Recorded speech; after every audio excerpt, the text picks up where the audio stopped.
The Messerschmitt Bf 109 was more than a fighter plane. It became a symbol of the Second World War and a legend in aviation history. With over 33,000 produced, it holds the record as the most manufactured fighter aircraft of all time. It created pilots who became household names in Germany, men with hundreds of kills to their credit. Fast, adaptable, and ever-evolving, it carried the Luftwaffe from the first days of the war until the very end. But for all its glory, the Bf 109 carried with it a curse. A design flaw so deadly that more than 1,700 German pilots died before ever meeting an enemy in combat. This is the full story of the Bf 109, how it was born, how it fought, and how it became both a marvel of engineering and a machine feared by its own pilots. After the First World War, the Treaty of Versailles stripped Germany of the right to build combat aircraft. On paper, the German Air Force did not exist. In reality, however, the story was very different. Throughout the 1920s, German companies continued to design and test aircraft under the guise of civil aviation. Factories were officially producing sporting planes and trainers, but engineers were already planning for the day when restrictions would be cast aside. By the early 1930s, the Nazis had risen to power, and the masks came off. Germany now openly pursued military aviation, determined not just to catch up, but to leap ahead. Among the designers leading this charge was Willy Messerschmitt. His vision was a fighter aircraft that would outclass every rival, fast, lightweight, and efficient. The prototype, officially called the Bf 109, shocked the world when it appeared at the 1936 Berlin Olympics. Demonstrating speeds over 600 kilometers per hour, it set new international records. Ironically, the very first versions relied on British Rolls-Royce engines, but soon Daimler-Benz power plants gave it the strength to unleash its true potential. The earliest versions carried only 2 machine guns mounted above the engine, firing through the propeller arc. But as intelligence revealed that Britain's Spitfire carried 8 guns, the 109 quickly received upgrades. Cannons were added to the wings, firing explosive shells capable of tearing apart enemy fighters with just a few hits. Later designs placed a cannon in the nose, firing through the hollow propeller hub, a perfectly centered weapon that made aiming simple but was vulnerable to jamming. This constant arms race and firepower ensured that the 109 remained competitive, evolving with each new enemy challenge. Its first true test came in the Spanish Civil War. The Luftwaffe sent squadrons of Bf 109s to support General Franco's forces. There, the aircraft fought Soviet-built biplanes and early monoplane designs. Against these opponents, the 109 was untouchable. It dominated the skies, and German pilots gained real combat experience that would prove invaluable in the years ahead. Lessons learned in Spain shaped improvements to the aircraft's engine, armament, and tactics.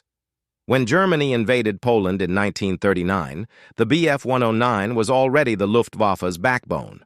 Outdated Polish aircraft stood no chance, and the German fighters swept the skies clear. As Blitzkrieg rolled westward, the 109 supported operations over France, Belgium, and the Netherlands, facing British Hurricanes and the first Spitfires.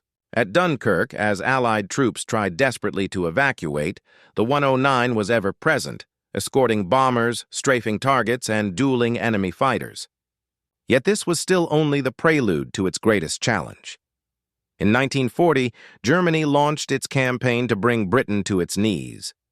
The Luftwaffe relied heavily on the Bf 109 to escort bombers across the Channel. But here, the aircraft's biggest weakness came into play. The 109 was designed as a short-range interceptor. Once across the Channel, pilots had only about 15 minutes of fuel to fight before turning back.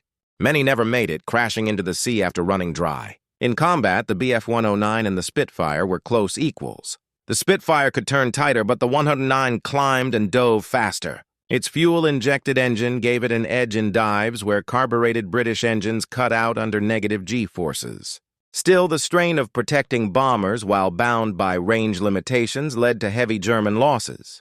By the end of the campaign, over 600 109s were destroyed, and Germany abandoned plans for invasion. Yet the greatest threat to German pilots was not the Spitfire or the Hurricane. It was the very design of the aircraft itself. The Bf-109's landing gear was narrow, attached directly to the fuselage instead of the wings. While this improved aerodynamics in flight, it made the plane treacherous on the ground. On takeoff or landing, even a small mistake could cause the aircraft to veer, tip over, or flip. Runways of the era were often grass or dirt, making matters worse.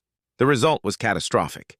More than 1,700 German pilots died in accidents unrelated to combat. Training accidents were common, and nearly 10% of all 109s were lost without ever seeing battle. Pilots joked grimly that the Bf-109 was as dangerous to them as to the enemy. As the war spread, the Bf-109 adapted. In North Africa, it gained filters to keep desert sand from clogging engines, along with extra fuel tanks for longer missions. Over the vast spaces of the Soviet Union, it spearheaded the invasion during Operation Barbarossa. Against outdated Soviet planes, it racked up kill after kill. The F model emerged during this time, focusing all weapons in the nose. Sleek and balanced, it was a deadly dogfighter and became the aircraft of choice for many of Germany's top aces. Erich Hartmann, later the highest-scoring fighter pilot in history with 352 confirmed victories, achieved most of his kills in a 109. Gerhard Barkhorn, with over 300 victories, did the same. But these incredible numbers came at a price. While Allied pilots rotated home for rest or training duty, German pilots stayed at the front indefinitely. If you survived, you kept flying, usually until you were killed. Only a handful of these super aces lived to see the end of the war. As Allied bombers grew tougher and more numerous, the Bf-109 had to evolve again. The Gustav, or G variant, became the most produced model. It featured heavier machine guns, more powerful cannons, and options for underwing gun pods or rockets to break up bomber formations. Some versions carried bombs, turning the fighter into a strike aircraft. Others had pressurized cockpits for high-altitude interception. But every new weapon and modification came with a cost. Loaded with cannons, rockets, or bombs, the once agile 109 became sluggish. An easy target for Allied fighters like the American P-47 Thunderbolt or the P-51 Mustang. By 1944, the situation was dire. Allied bombing crippled German industry. Fuel shortages meant many new pilots had only a handful of flight hours before being thrown into combat. Inexperienced and flying an increasingly outdated design, thousands were lost in hopeless battles against swarms of Allied aircraft. And yet the Bf-109 fought on. Even in the final months of the war, it rose to intercept massive Allied bomber streams, often against overwhelming odds. It was there from the very first victories to the final desperate defense of Germany. The Messerschmitt Bf-109 left behind a complicated legacy.